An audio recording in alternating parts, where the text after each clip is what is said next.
la grâce, c'est une pièce à deux faces. Il y a ce que l'on reçoit et après, ce dans quoi on peut opérer. C'est-à-dire ce que nous, on a l'autorité, le pouvoir de faire, mais toujours en Jésus-Christ. Dans la grâce, tu reçois le pardon, tu reçois le salut, tu reçois la victoire, tu reçois au final les bénédictions qui sont en Jésus-Christ. Car il a été écrit dans le livre d'Éphésiens que nous sommes bénis de toutes les bénédictions en Jésus-Christ. C'est en lui que nous sommes bénis de toutes les bénédictions, pas d'une seule, pas de deux. Et on n'a pas besoin d'aller auprès d'un homme parce qu'il est également écrit que Jésus-Christ est le seul intermédiaire entre Dieu et les hommes. Il n'y a pas besoin de passer par un pasteur, par une offrande, par un sacrifice particulier pour recevoir ces bénédictions. Il faut croire que Jésus-Christ est venu sur la terre. Lui, fils de Dieu, il est venu, il a pris un corps mortel et qu'à la croix, il s'est donné en sacrifice. Il ne faut pas penser que Jésus-Christ a été tué par les Romains. Non, il a été offert en sacrifice par Dieu le Père afin que nous soyons sauvés. Et ça, c'est caché partout dans l'Ancien Testament.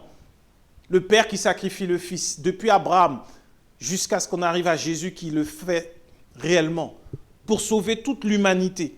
Et à partir de là, quand nous avons reçu pleinement cette grâce, le plus fort, le plus puissant, le plus important dans la grâce, c'est de comprendre qu'on a reçu le pardon des péchés. Jésus-Christ est venu pour que nous soyons pardonnés. Parce que la Bible nous dit que ce sont nos péchés qui faisaient un mur, une séparation entre Dieu et nous. Donc tant que ton péché subsistait devant Dieu, tes prières ne pouvaient pas dépasser ce mur. Tes prières ne pouvaient pas percer le mur. Tu étais toujours condamné jusqu'à ce qu'il y ait un sacrifice. Particulièrement, on le voit avec le peuple d'Israël qui était obligé d'amener des sacrifices selon la catégorie de péché pour que le souverain sacrificateur puisse faire le sacrifice sur l'autel et que ensuite, une fois qu'il soit brûlé, ce soit une odeur agréable à Dieu et là, tu repartais pardonné. C'est comme ça que Dieu avait mis les choses dans l'ancienne alliance. Et il faut faire attention parce qu'aujourd'hui, même si on ne le fait plus, il y a des églises qui t'encouragent à continuer de le faire. Tu as péché, tu dois faire une semaine de jeûne. Tu as péché, tu dois faire une offrande. Tu as péché, tu dois aller exposer ça à ton pasteur et le pasteur va prier pour toi et à partir de là, Dieu va pouvoir entendre encore ta prière. Tout ça, ça reste dans la loi. Ce n'est pas ce que Dieu veut. Tu as péché, tu le reconnais. Confesser ses péchés devant Dieu, ça ne veut pas dire aller dans une petite boîte et dire à un homme « Bonjour, j'ai péché. J'ai passé trop de temps à regarder la Star Academy parce que j'aime la musique. » Donc, je reconnais que j'aurais pu regarder plus ma parole. Donc, je reconnais que j'ai péché. Ce n'est pas ça, confesser ses péchés. Confesser ses péchés, du grec exomologeo, ça veut dire reconnaître que moi, je suis pécheur. Je ne suis pas meilleur qu'un autre, mais je le reconnais et donc j'ai besoin de ta grâce. Parce que dans la grâce, on a besoin. Dieu veut qu'on lui demande dans la grâce. Il veut qu'on lui demande parce qu'on croit qu'il est notre Père et qu'il pourvoit à nos besoins.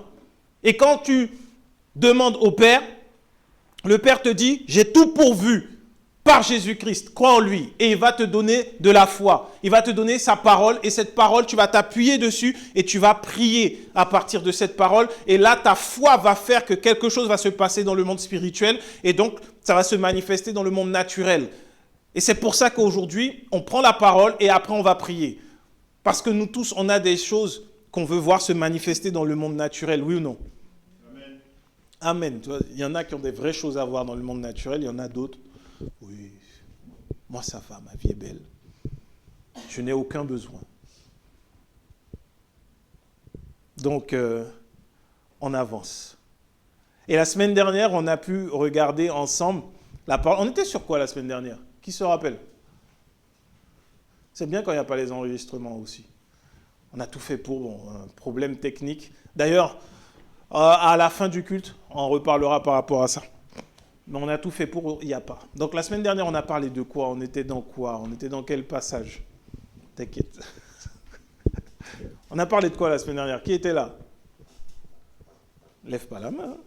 Ceux qui étaient là. Là, je sais, toi, tu n'étais pas là. On ne se rappelle pas? Personne ne se rappelle.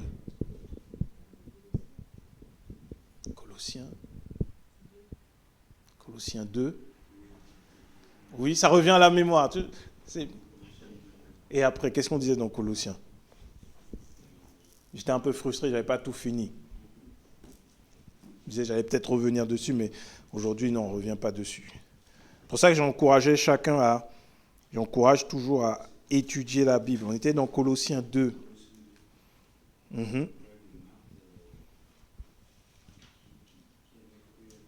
Ça, c'est pas dans Colossiens, Marthe.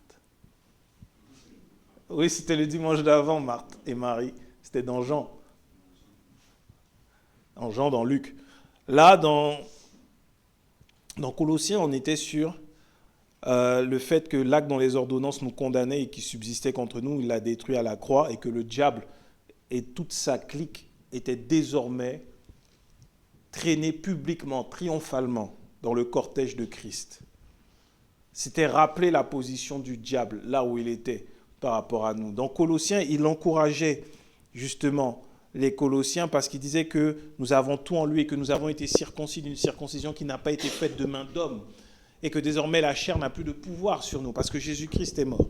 Et que le diable, en vrai, il n'est pas dans une grotte souterraine à attendre que des adorateurs viennent vers lui pour donner de la puissance. Il n'a aucune puissance. Le diable a perdu. Il a été défait à la croix.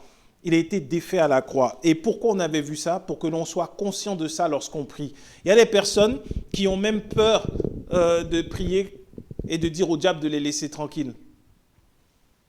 Ils vont dire que l'ennemi me lâche. Parce que si tu dis le diable peut venir te visiter la nuit et t'expliquer, bon, tu m'as parlé, je viens te voir, comment on peut se dire, et puis tu as peur. Les gens ont peur de entre guillemets, représailles. Mais le diable, il a perdu. En fait, il faut que ce soit acquis, acté pour nous, enfants de Dieu. Il a perdu. Il est sous tes pieds parce que tu es en Christ. Tu as tout pleinement en Christ. Jésus-Christ, il est souverainement élevé à la droite de Dieu le Père. Il a reçu le nom au-dessus de tout nom. Voilà pourquoi la mention du nom de Jésus, tout genou fléchi et toute langue confesse que Jésus-Christ est Seigneur à la gloire de Dieu le Père. Est-ce que tu sais que quand toi, par la foi, tu déclares le nom de Jésus, que tu dis Jésus, juste par la foi, il y en a qui disent Jésus, il n'y a aucune foi derrière, il ne se passe rien. Mais quand tu le dis par la foi, tout genou fléchit et toute langue confesse que Jésus-Christ est Seigneur. Tout genou, ça veut dire que tous ceux qui possèdent un genou fléchit le genou quand tu le déclares au nom de Jésus et qui sont en train de t'attaquer. Et le fait est que lorsque c'est dans le monde spirituel et que ce sont des démons, ce sont des esprits méchants qui sont en train d'attaquer et que tu déclares au nom de Jésus, c'est fini, ils fléchissent le genou également. Et comment ils confessent que Jésus-Christ est Seigneur? Parce que souvent, donc, qui a déjà chassé des démons ici?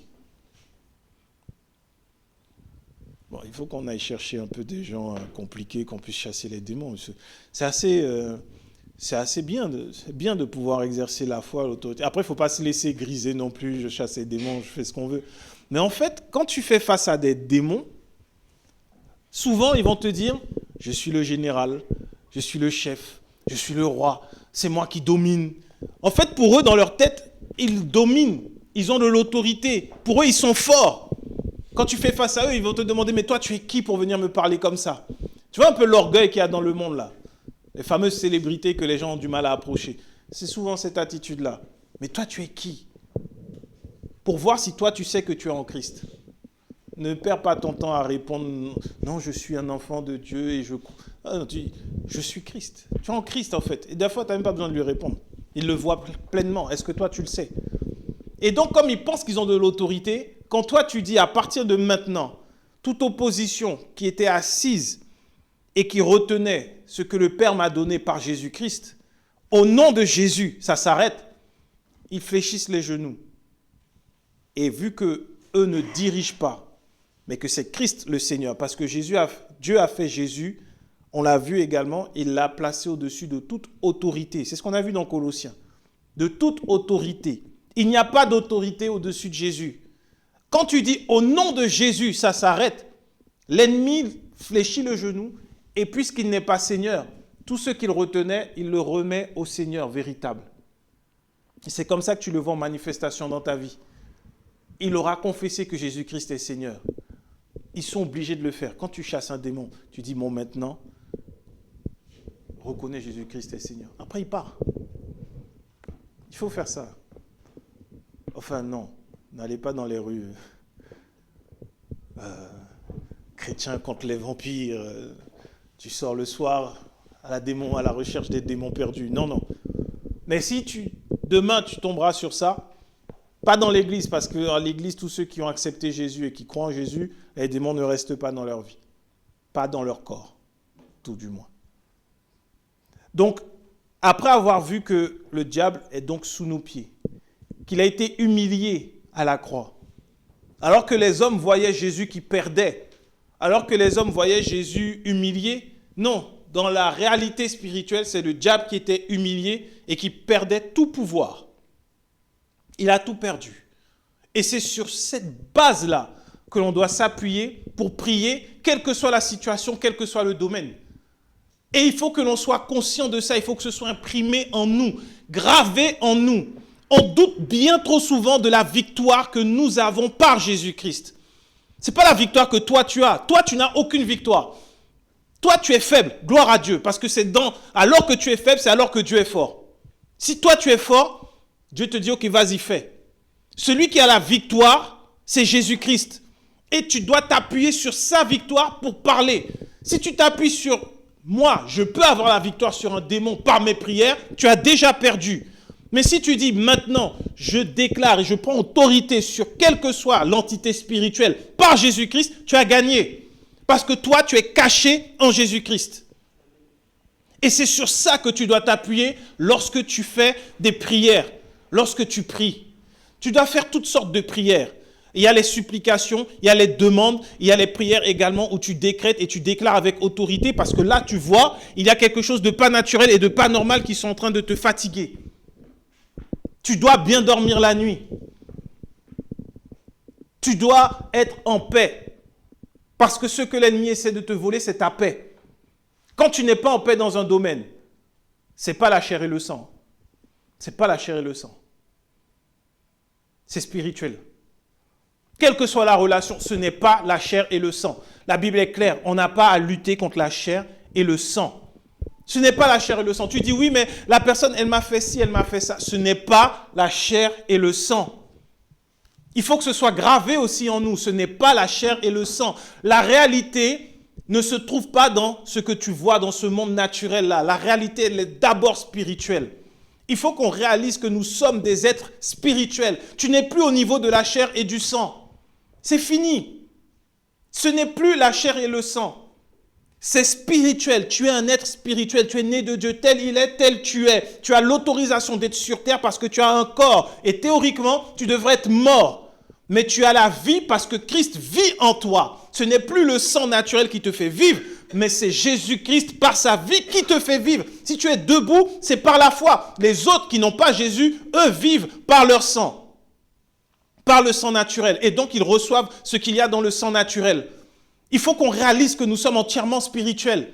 Ton corps, toi, tu ne devrais pas être là. Tu devrais être mort. Parce que tu as choisi Jésus, l'ennemi n'aime pas ça. Tu devrais être mort. Mais parce que Dieu se glorifie et parce qu'il dit à l'ennemi qu'il a perdu et qu'il l'humilie à chaque fois qu'un seul croit en Jésus-Christ, le diable est humilié. Et donc, tu vis. C'est pour ça que le baptême symbolise la mort. Et tu te relèves, tu es vivant. Le toi naturel est mort. C'est pour ça que Dieu te guérit. C'est pour ça que tu peux être guéri. Parce que le toi naturel est mort. Si le toi naturel dit que tu dois avoir une maladie auto-immune ou je ne sais pas quoi comme maladie, ça c'est pour le toi naturel. Le toi spirituel vivra. Même si les examens viennent dire tu as ci, tu as ça, tu vivras longtemps et tu partiras de la terre au moment où Dieu l'a voulu. Tu ne partiras pas à cause d'une maladie. Tu partiras quand tu auras achevé ton œuvre sur terre pour aller te reposer auprès du Père jusqu'à ce que Christ revienne et que nous soyons réveillés. C'est ce qu'on doit avoir à cœur. Tu dois être conscient de ça. Tu dois te détacher du monde. En fait, bien souvent, on va lire la parole, hein, mais je dis, on va être dans Ésaïe 53 aujourd'hui. Comme ça, tu peux déjà préparer. Bien souvent, on a l'impression que on prêche, il faut se détacher du monde, il faut se détacher du monde, il faut se détacher du monde. Oui, tu n'as pas la même vie que celle du monde parce que tu n'es pas du monde. Mais se détacher du monde, ça ne veut pas dire que, et il y en a qui l'ont cru de façon assez au premier degré, entre guillemets, se détacher du monde, tu laisses tout ce qui est du monde. Tu ne prends rien du monde parce que tu es un enfant de Dieu. Dans ce cas-là, ils ont décidé, je me rappelle au fin 18e siècle, fin 19e siècle plutôt, il y a un homme qui avait une onction, un don, pas une onction, un don de guérison. Et il a dit, bon, il va construire une ville, Sion, je ne sais plus comment ça s'appelait, il va faire une ville chrétienne. Dedans, il n'y aura que des chrétiens, ce sera que des chrétiens, tout sera chrétien, tout sera sanctifié. Ça a fini par s'écrouler. Ce n'est pas ce que Dieu veut. Nous serons tous réunis avec Christ. Nous ne serons pas tous réunis juste entre nous, comme ça, sur terre. Nous serons tous réunis avec Christ. Donc si sur la terre, tu essaies de faire que ce soit comme au ciel, ça ne va pas marcher. Ça ne va pas marcher. C'est que la volonté de Dieu qui se fait sur la terre comme au ciel. Mais le fait de dire on va se retrouver entre chrétiens, mais au bout d'un moment, il faut réaliser que tout ce qu'on va faire ne sera pas 100% chrétien. 100% chrétien, ce n'est pas possible. Aujourd'hui, ta voiture, est-ce qu'elle est chrétienne? Aujourd'hui, est-ce que ta montre est chrétienne? Est-ce que tes chaussures sont chrétiennes? Est-ce que ta nourriture est chrétienne? Non, il faut me dire. On dit qu'il faut se détacher du monde. Est-ce que tu marches dans la rue, comme Adam et Ève sont arrivés sans vêtements? Ben, je me détache du monde, je ne porte plus les vêtements du monde. Tu seras arrêté pour attentat à la pudeur dehors. Se détacher du monde, c'est réaliser que tu n'appartiens pas à ce monde. Tu n'appartiens pas à ce monde. Tu n'appartiens pas au monde. Tu ne lui appartiens pas. Ce n'est pas parce que tu portes les mêmes habits. Ce n'est pas parce que tu as une coupe comme eux. Ce n'est pas parce que tu as une barbe comme eux. Ce n'est pas parce que tu as les mêmes chaussures, parce que tu as une maison ou autre, que toi tu es du monde. Tu n'es pas du monde. Tu ne l'es pas du tout. Tu es en Jésus-Christ. Et donc les lois qui régissent ce monde ne s'appliquent pas à toi. Elles ne s'appliquent pas à toi. C'est pour ça que de chez toi, tu peux prier pour un proche qui se trouve loin. Et la prière va agir. Parce que tu n'es pas limité par les lois du monde. Tu n'as pas besoin de prendre le téléphone et de dire on va faire comme ça maintenant. Le monde a essayé de copier ce qui est de la réalité spirituelle. Aujourd'hui, avec tous les réseaux sociaux, tout ça, tu peux être... Maintenant, il n'y a plus de distance. Quand j'étais plus jeune, pour pouvoir avoir des nouvelles de la famille qui se trouvait dans la Caraïbe, tu envoyais une lettre et au bout de 2 semaines, 1 mois, des fois, tu recevais le courrier. Mais quand tu es en Christ, tu pries. Le Seigneur peut te montrer des situations. Et la distance n'existe plus. Donc le téléphone portable n'est pas une innovation des hommes. C'est une copie de ce que Dieu a voulu déjà faire. Déjà à l'époque de Paul, à l'époque de Jésus. Jésus à distance a pu dire « Ok, je le veux, ta fille va vivre ». Il n'était même pas dans la maison, il n'était pas là. Nous ne sommes pas de ce monde. C'est pour ça qu'on ne peut pas s'y attacher. Mais ça ne veut pas dire pour autant que tu vas rejeter le monde, sinon tu ne peux pas faire l'œuvre de Christ. Et donc pour revenir dans les prières que nous faisons avec autorité, les prières que nous faisons avec l'autorité de Christ, il y a une chose qui doit être établie en nous. On ne doit plus avoir de doute à ce sujet-là. On va regarder Ésaïe 53.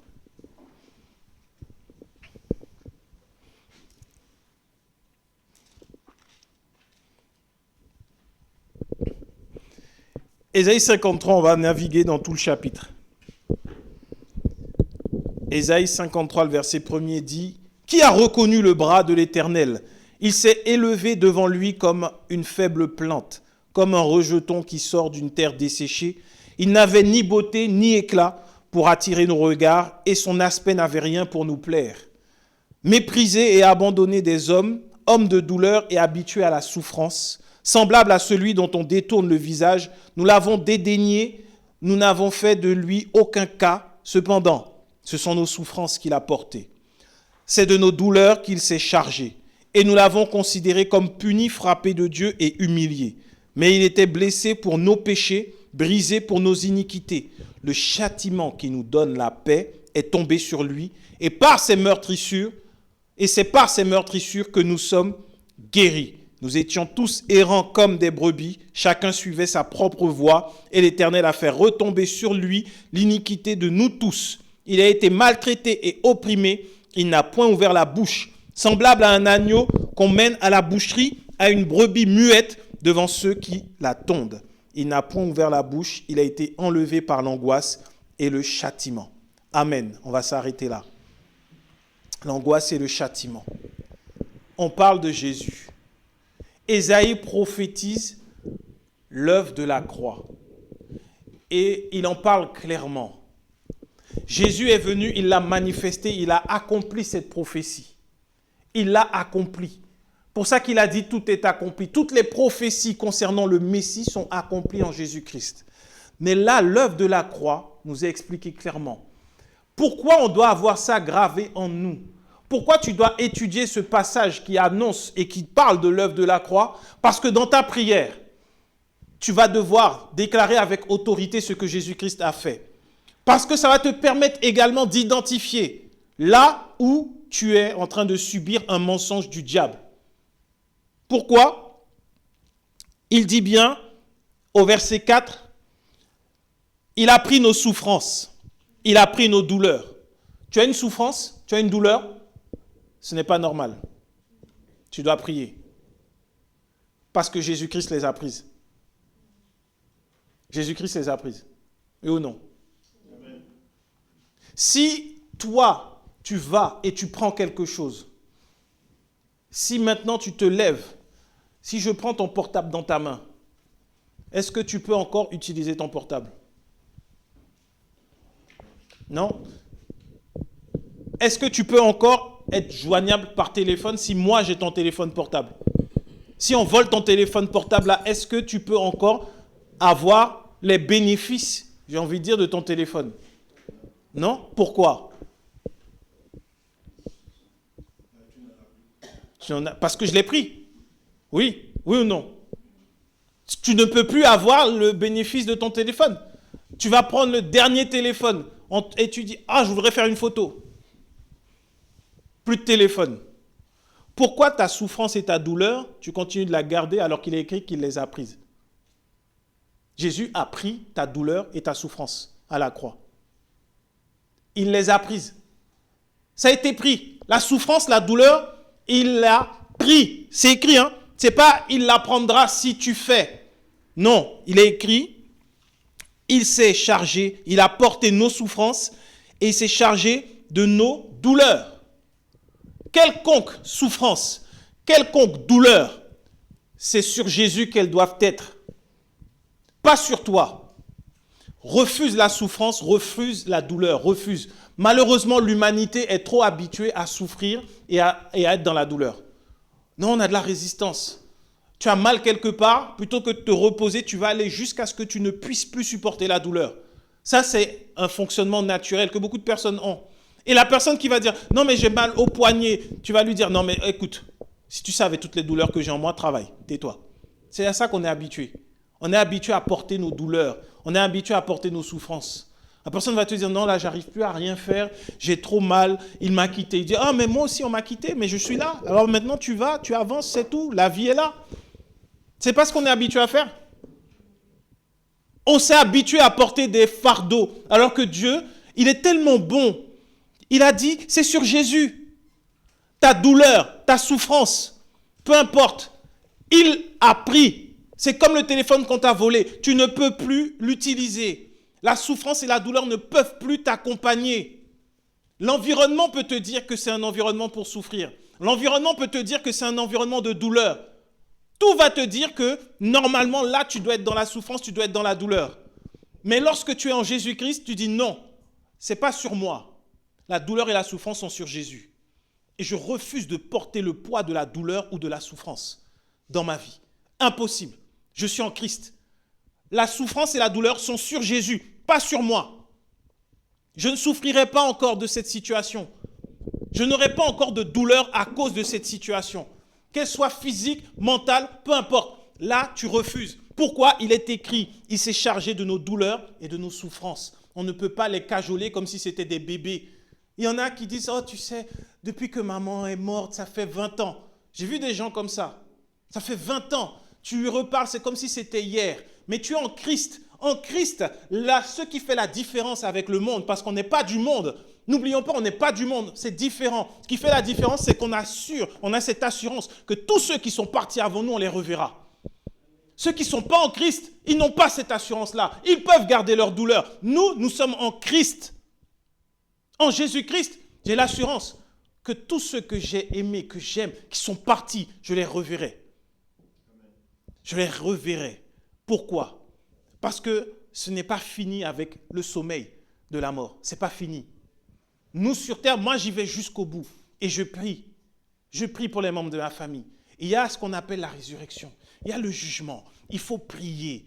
Tu dois prier. Moi et ma famille, tous, nous serons sauvés. Tous. Je me rappellerai toujours quand j'ai vu un reportage, et c'était sur YouTube il y a quelques années, une femme qui disait, elle avait été prise en songe avec Jésus, et Jésus allait encore libérer quelqu'un qui était dans une prison. Mais cette personne, quand elle l'a vu, cette personne était morte déjà. Et il y avait plein de personnes dans les prisons. Plein de personnes dans les prisons. C'est comme si Jésus était parti dans un endroit infernal, comme si c'était l'enfer. Et il a dit, mais pourquoi elle, tu prends cette personne et tu ne prends pas les autres? Il dit, parce que cette personne-là, on prie pour elle. On prie pour elle. Donc, Jésus peut agir.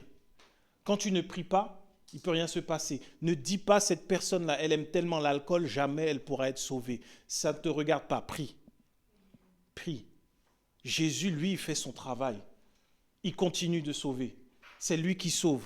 C'est lui qui envoie son esprit convaincre de péché, de justice et de jugement. Jésus travaille encore. Il est vivant. Il n'est pas mort. Donc, tu ne peux pas aujourd'hui considérer que la douleur, elle est mienne. Ça fait mal, effectivement. On ne la verra plus physiquement. Mais imagine un peu. Qu'est-ce qui peut transcender et surpasser cette douleur?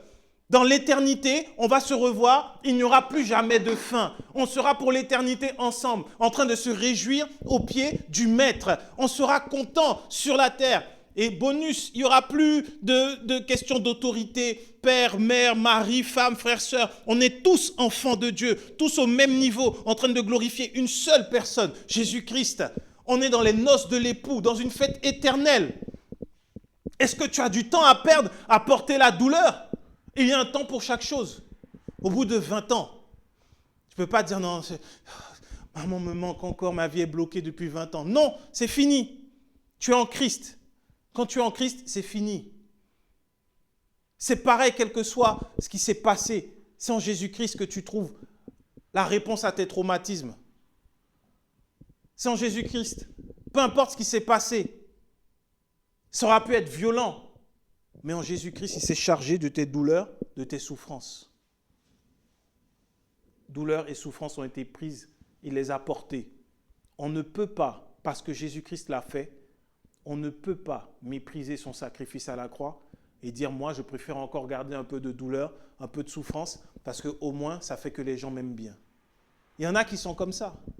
Il y en a qui aiment bien. Hein. Tu les vois, ils ne sont jamais heureux.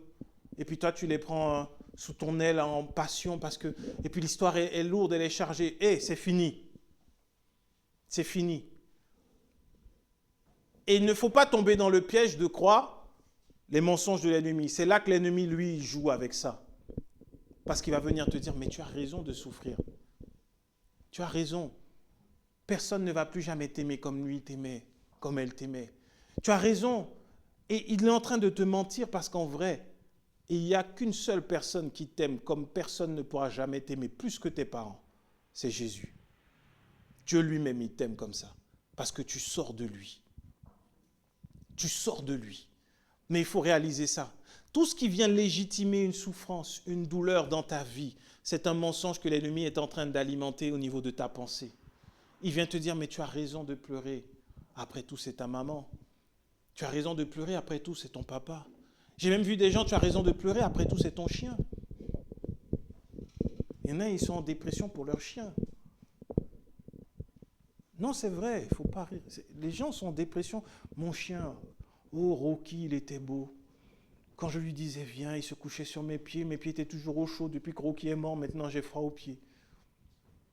Ah, Rocky, il avait une gamelle, je faisais son repas. Ok, c'est bien, Rocky est mort. Passons à autre chose. On n'est pas, en Christ, on n'est pas dans l'émotionnel. Il faut réaliser ça. Souvent, ma femme me dit que je suis dur. Non, je ne suis pas dur. J'ai des émotions comme tout le monde. Mais sauf que Tu es en Christ. Il y a des choses, tu peux pas rester dessus. Il faut avancer. Ce n'est pas que tu as un cœur dur. C'est que des fois par ses émotions, par les émotions, l'ennemi arrive à trouver une faille dans le bouclier de la foi et arrive à s'y accrocher. Et c'est comme ça que les gens restent dans le manque de pardon. C'est comme ça qu'ils restent dans la dépression. C'est comme ça qu'ils restent dans les envies de suicide. C'est comme ça qu'ils restent dans ce genre de choses. Ça part des émotions. Tes émotions doivent être au service de Christ. Regarde bien, sinon Paul ne te dirait pas, ne laisse pas que la colère reste, ne donne pas accès au diable si tu gardes ta colère trop longtemps. Il peut trouver un chemin d'accès pour te maintenir dans une position de défaite par la colère. Mais c'en est pareil avec la dépression, avec la tristesse. C'est pareil avec ça en fait. Il s'accroche à ça et il te dit, tu as raison. Tu as raison de ne pas pardonner à Adolphine. Ça fait trop longtemps qu'elle te fait du mal. Tu as raison. Regarde, tu lui avais donné tous tes conseils. Tu lui avais donné tout ton bien. Tu lui avais donné tes secrets. Tu partageais tout avec elle. Elle venait chez toi. Vous rigoliez. Et puis là, maintenant, regarde ce qu'elle t'a fait. Tu ne peux pas pardonner. Et même quand tu dis, oui, je veux pardonner, je ne veux plus y penser, tu sens à un moment une piqûre dans le cœur. Tu revois, tu dis, ah, Adolphine, pourquoi elle m'a fait ça? Il faut arrêter. Pardonne. Et Dieu nous donne la clé à chaque fois du pardon. Hein. Comme nous avons été pardonnés. Peut-être parce que toi, peut-être sans t'en rendre compte, tu as été une Adolphine dans la vie de quelqu'un d'autre. Adolphine ou même Robert, hein, peu importe, c'est homme ou femme. On n'a pas de sexisme ici. Tu peux faire mal à quelqu'un, donc pardonne et passe à autre chose.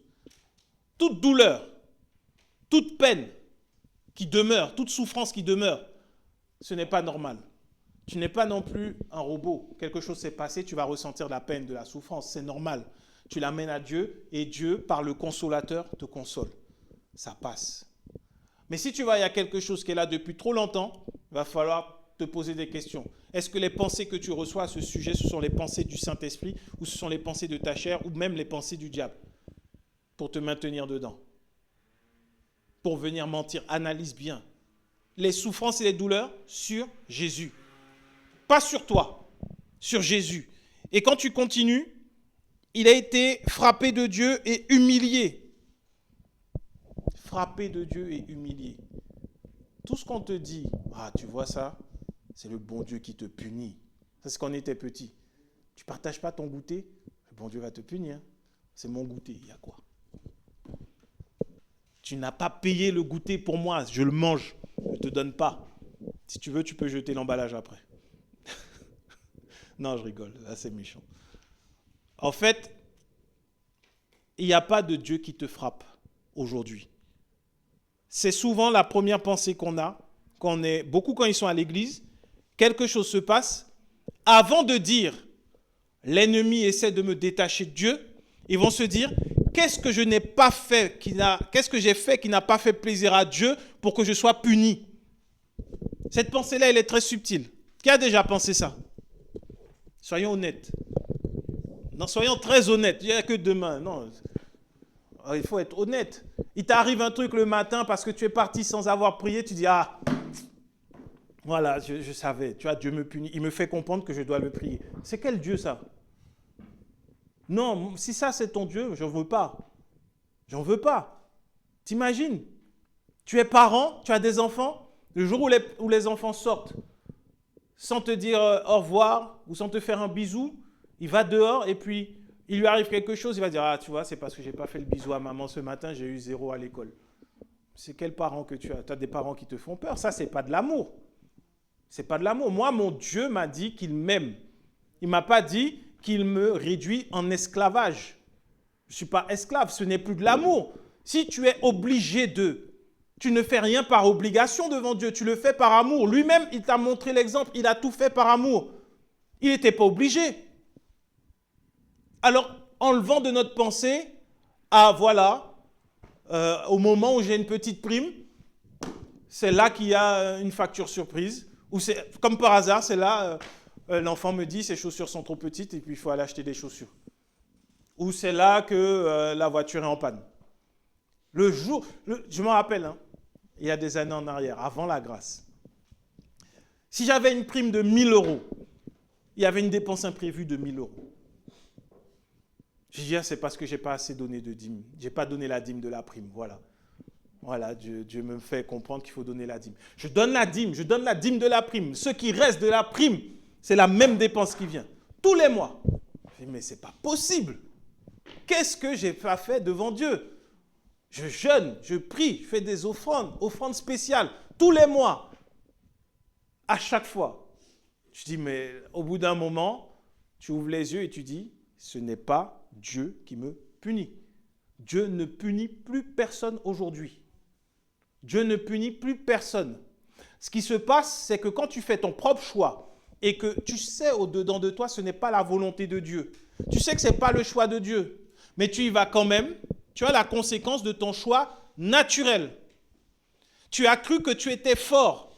Sauf que quand nous, hommes, on se dit, bon ben, maintenant je suis fort, je peux faire par moi-même et que tu ne te laisses pas guider par le Seigneur, il y a celui qui est dans les ténèbres qui se dit, ah voilà un qui s'est détaché du troupeau, on va le manger. C'est ce qui se passe. C'est l'ennemi. Et il va subtilement venir te faire croire, tu vois, si tu avais écouté Dieu, tu n'aurais pas eu ça. Oui, c'est peut-être vrai, mais la conséquence, ce n'est pas parce que je n'ai pas écouté Dieu que je dois subir ça non plus. Dieu ne te punit pas. Dieu ne te punit pas.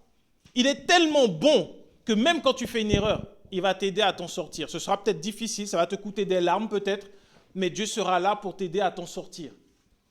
À l'image de Pierre, il commence à avancer sur l'eau. Il commence à se dire, waouh, chouette, je suis le deuxième homme dans l'histoire de l'humanité à marcher sur l'eau sans que ce soit de la magie. Et puis après, il dit, mais il y a des vagues. Mais c'est peut-être un fantôme. Choix de Pierre. C'est son choix. Et il commence à s'enfoncer. Est-ce que Jésus a dit, bon, maintenant qu'il a la tête sous... Ah, il ne respire plus, c'est bon, je peux te récupérer. Jésus n'a pas fait ça. Au moment où il a dit, Seigneur, sauve-moi, tout de suite, Jésus a pris sa main et l'a sorti de l'eau. Avec amour. Pourtant, il a arrêté de croire. À un moment sur ta route, tu peux arrêter de croire. Arrêter de croire, ça ne veut pas dire que tu laisses tomber Dieu. Hein. Ça veut dire que là, tu ne crois plus qu'il est en train et qu'il peut faire pour toi. C'est juste que tu ne crois pas que là, dans ce domaine, il peut faire pour toi. Souvent, malheureusement, j'ai vu des sœurs qui ne croyaient plus que Dieu pouvait leur trouver le mari qu'il faut. J'ai vu. Elles sont allées, elles se sont mariées, elles se cassent le nez. Mais Dieu ne les a pas abandonnées pour autant, en fait. Ceux qui les abandonnent, c'est souvent les frères et sœurs. C'est pour ça, c'est Dieu, Dieu seul. C'est Jésus-Christ seul qu'on doit garder. Jésus-Christ seul. Il y a cette prédicatrice qui s'est mariée, elle savait que ce n'était pas le bon. Elle est venue vers ses frères et sœurs le jour du mariage pour leur dire « Sauvez-moi ». Ils lui ont tourné le dos. Elle est restée avec son mari 5 ans. Dieu ne l'a pas abandonnée. Le ministère que Dieu avait déposé en elle n'est pas parti. Et le Seigneur a ouvert une porte. Le mari a été mis de côté. Et le Seigneur a ouvert une porte. Et cette femme-là, Dieu l'a utilisée puissamment pour prêcher, pour guérir. Dieu, lui, ne te tourne pas le dos. Même quand toi, tu doutes, quand tu fais un choix qui manque de foi, il est là. Donc ne dis jamais, c'est Dieu qui m'a puni. Ça vient attaquer ta foi. Et quand tu vas prier, au lieu de dire, maintenant, je déclare que par l'autorité de Christ, tout ce qui attaque mes finances, tout ce qui me dérange, maintenant, au nom de Jésus, s'arrête et la victoire de la croix se manifeste dans ma vie. Non, ce que tu fais, tu dis, Seigneur, s'il te plaît, pardonne-moi. C'est vrai, je reconnais, à partir d'aujourd'hui, je m'engage à jeûner 1 fois par semaine, tous les jours. Tout ça là, je parle d'expérience, ça ne marche pas. C'est comme les résolutions de début d'année, ça ne marche pas. Ça ne marche pas, il faut arrêter. Cette année, je me remets au sport. J'ai fait ça combien d'années? Des abonnements perdus pendant des années, tu payes, tu vas à la salle. Si tu vas 1 mois, c'est déjà génial. Et après le reste, tu dis, bon, j'irai. Un jour, j'irai. L'année se finit. Et là, après, tu reprends encore parce que c'est la nouvelle année. Je ne sais pas d'où ça sort les résolutions de nouvelle année. Un bon conseil, marche par la foi, laisse les résolutions et tu verras la victoire dans ta vie. Si tu veux faire quelque chose et tu veux aller jusqu'au bout, dis, par la grâce de Dieu, je le ferai. Par la grâce de Dieu. Et le Seigneur qui est bon va te donner le faire et le vouloir. C'est biblique. Et tu iras jusqu'au bout. Sinon, laisse tomber. Tu t'appuies sur ta propre force. Donc Dieu ne te punit pas, ne te frappe pas et il ne t'humilie pas. Dieu n'humilie personne.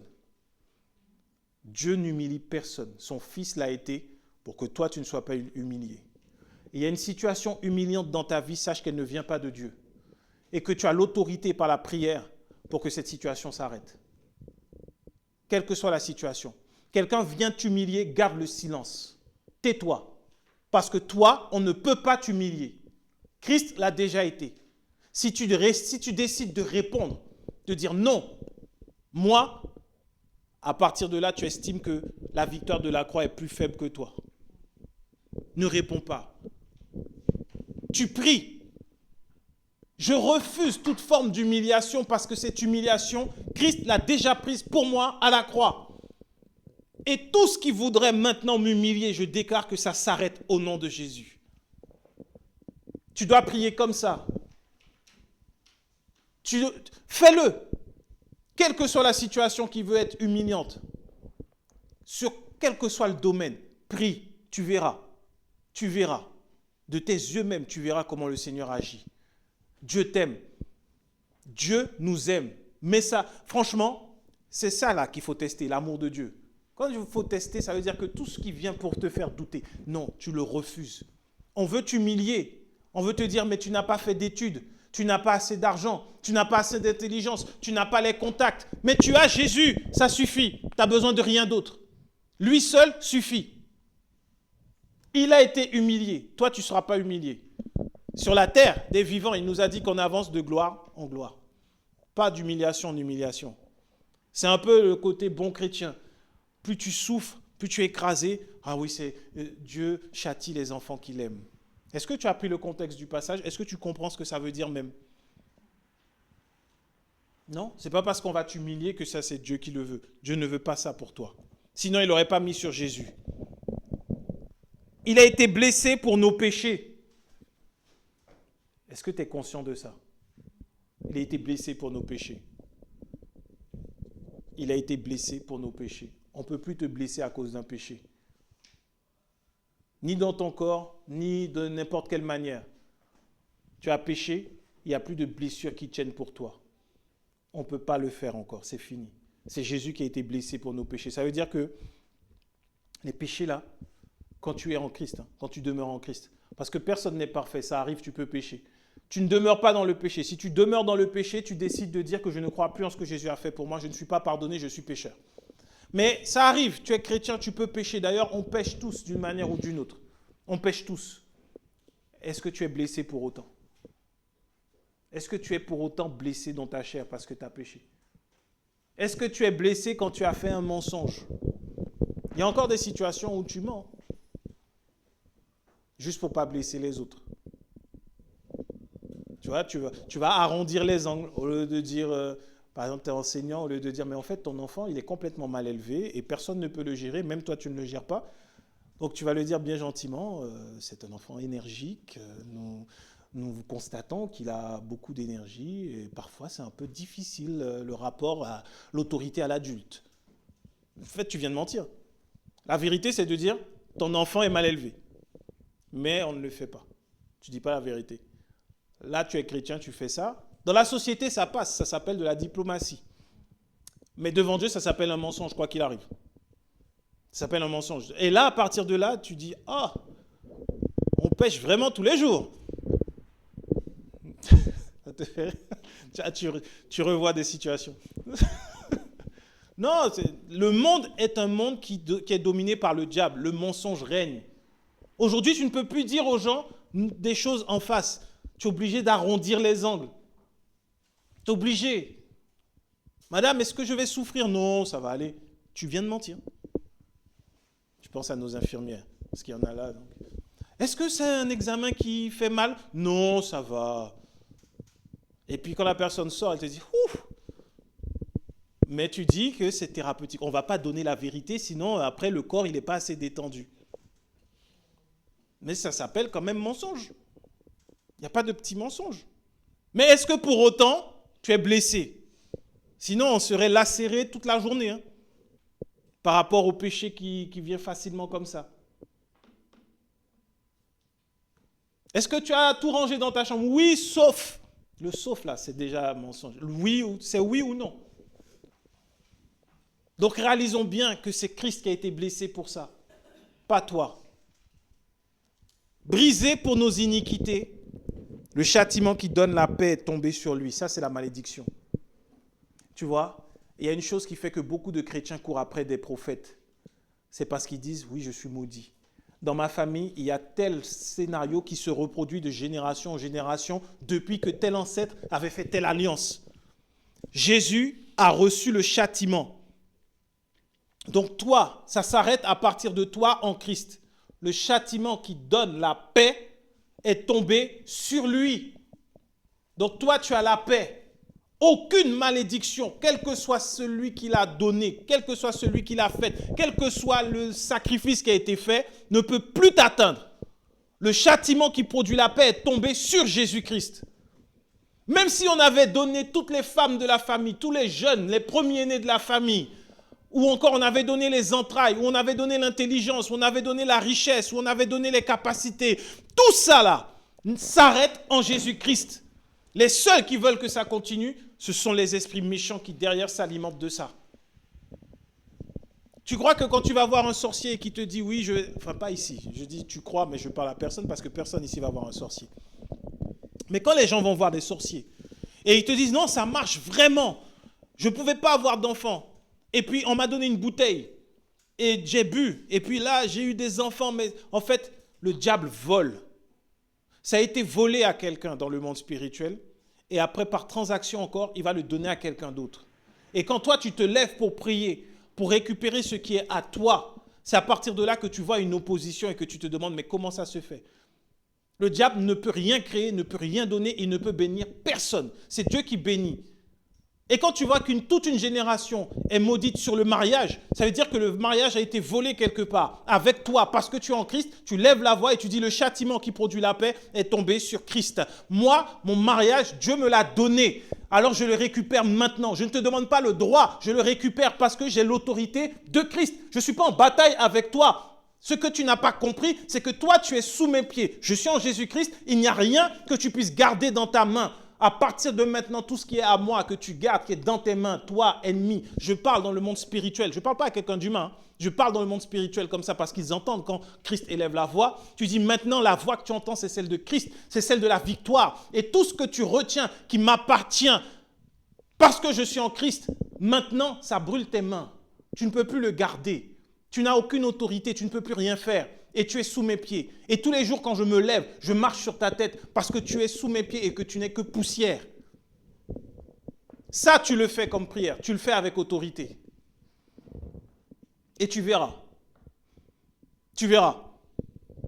Là, je te le dis également parce que Dieu nous a permis d'expérimenter ça. Et tu le vois. Et lorsque c'est comme ça, tu pries pour les êtres humains qui sont tenus par ces esprits méchants-là. Pour tous les sorciers. Prie pour eux. Prie pour leur salut. Parce que ceux qui tombent là sur les esprits méchants, après ils veulent le faire payer aux êtres humains. Ils n'ont rien demandé. Les sorciers, tout ça là, ils n'ont rien demandé. Ils doivent être sauvés également. Ils doivent être sauvés également. Et enfin, par ces meurtrissures, nous sommes guéris. Là, on a déjà beaucoup parlé de ça. La maladie là, elle ne peut pas demeurer là. Pourquoi Jésus-Christ aurait été battu? Il aurait été lacéré dans le dos pour que toi encore tu souffres de la maladie? Ça, c'est anormal. Jésus-Christ a souffert dans son corps et toi encore, tu viens souffrir dans ton corps? Non. Tu sais, j'ai compris une chose. Même si tes examens disent quelque chose, la maladie ne te fera pas souffrir. Même si quand tu vas à l'hôpital, ils disent « Ah, mais je ne comprends pas, madame, quelqu'un ne devrait pas être, vous ne devriez même pas être debout avec une tension qui est à 20. » Eh bien, moi, je ne sentais rien de particulier. Christ est en toi. Ça ne te tue pas. Et j'ai compris maintenant, pour le corps, des fois, il y a des choses, on ne réalise pas que toi, tu as un esprit dans un corps. Prends soin du corps. Si on dit qu'il y a un excès de quelque chose dans le corps, toi, tu n'es pas malade. Le corps l'est. Dieu te donne de prendre soin du corps. Tu pries, il tient le corps. Les médecins te disent, tu dois faire attention au sel, au sucre, à l'huile, à l'alcool. La sagesse veut que tu arrêtes l'alcool. Dieu t'a gardé jusqu'ici, tu arrêtes ça. Non pas parce que, non mais je suis en Christ, la vie de Jésus en moi, je peux boire des litres et des litres de vin, ça ne va jamais rien me faire. Ça va finir par tuer le corps que tu as, alors que ton corps devait aller plus loin. Prends-en soin. Le Seigneur va te guider, il va te conduire. Il va restaurer les choses. Il passe par la guérison pour certains, mais il fait comme il veut. Jésus était là en Israël, il a agi, il a guéri, mais tout le monde n'a pas été guéri malheureusement. Parce qu'il savait que c'est par la foi que tout le monde allait être touché. Il a démontré que ce qu'il disait était vrai, par toutes les guérisons, par tout ce qui se passe. Tu es en lui, tu prends soin du corps. Aujourd'hui, je suis astigmate. Mes yeux sont astigmates. J'ai prié, me suis levé, j'ai laissé les lunettes, je suis rentré avec le mal de tête.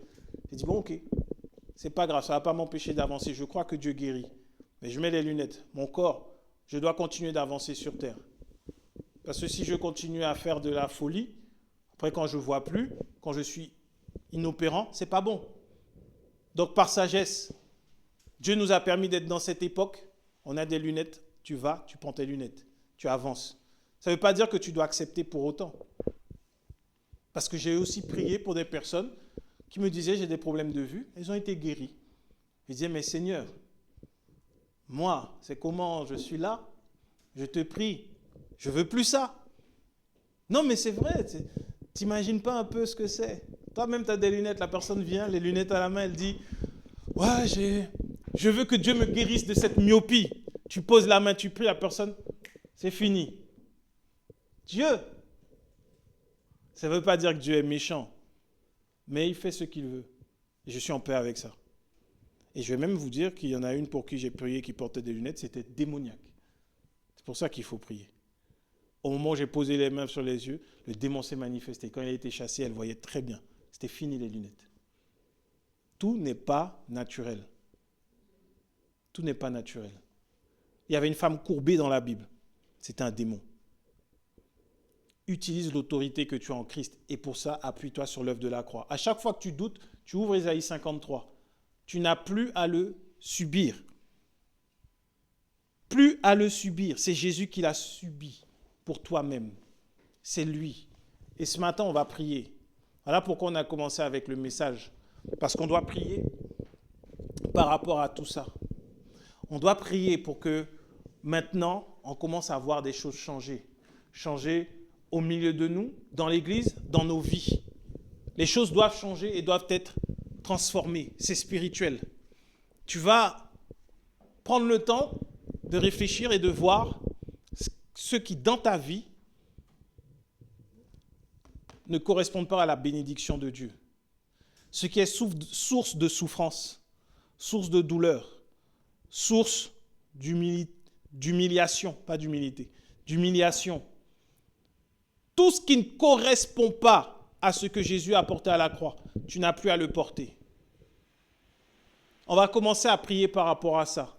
Et nous, après, on va prier également en termes d'église. Parce que la vérité, c'est que le diable s'oppose à la vérité. Il préfère les mensonges où on te dit que tu dois te soumettre à l'homme pour voir Dieu agir. Il préfère les mensonges où on te fait croire que c'est par ton sacrifice que Dieu va faire quelque chose. Et derrière, il reste assis tranquillement sur tes bénédictions. Il reste assis dessus tranquillement.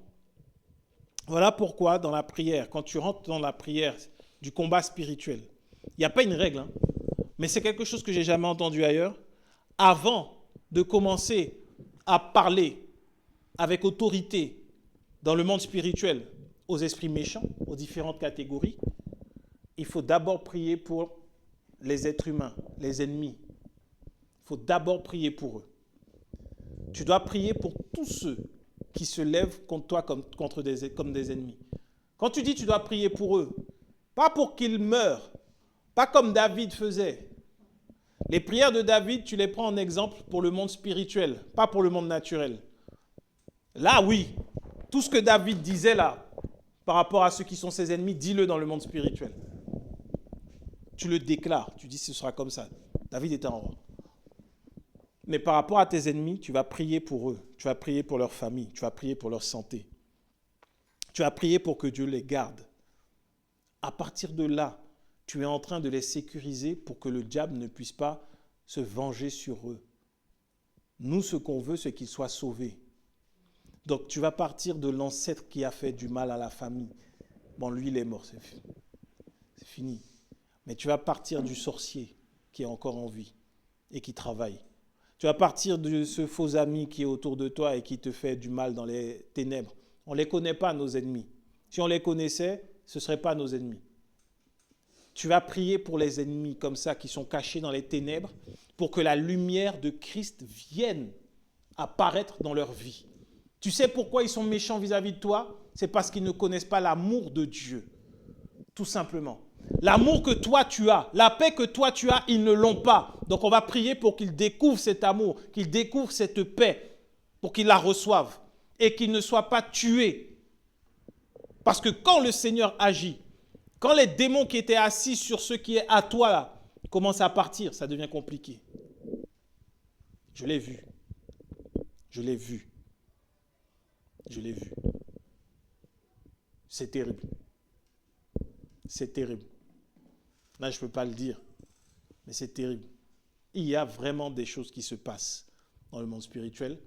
Et malheureusement, les personnes qui sont tenues en otage et qui sont nos ennemis en subissent les conséquences. C'est pour ça que tu ne peux pas prier pour qu'ils meurent. Que le Seigneur leur donne du courage pour supporter et que par ce chemin difficile, ils puissent tourner les regards vers Christ pour être sauvés. Vraiment. Parce que je t'assure, notre Dieu, il est vivant, c'est notre papa. Et tu sais, dans la Bible, c'est dans le Nouveau Testament qu'il est écrit que quiconque touche le temple du Saint-Esprit, le Seigneur le détruira. Ce n'est pas écrit dans l'Ancien Testament. C'est dans le Nouveau Testament. Ça veut dire qu'aujourd'hui encore, quiconque essaie de te détruire, toi, de te tuer, toi, les membres de ta famille, le Seigneur le détruit. C'est pour ça qu'il faut prier. Parce que cette personne mourra, mais si elle meurt en Christ, elle ressuscitera en Christ. Ça veut dire qu'elle passera par les eaux du baptême. C'est ce qu'on veut. C'est aussi une façon de mourir. Tu meurs au monde et aux choses de ce monde et tu ressuscites en Christ. Parce que si tu meurs sans avoir accepté Jésus, là c'est fini. Donc on va prier pour les ennemis. Et après, là tu vas prendre autorité. Tu vas parler avec autorité sur tous ceux qui te bloquent. Le célibat, la santé, les finances, le travail, la famille, peu importe le domaine. Tu vas parler maintenant. Et prépare-toi également à recevoir des choses de Dieu qui va t'ouvrir les yeux pour te conduire dans la prière, pour que tu saches comment prier, comment orienter tes prières. Il faut être attentif à ça. C'est pour ça qu'il fallait qu'on ait l'enseignement avant de prier. On va se tenir debout et on va mettre en pratique par la grâce de Dieu.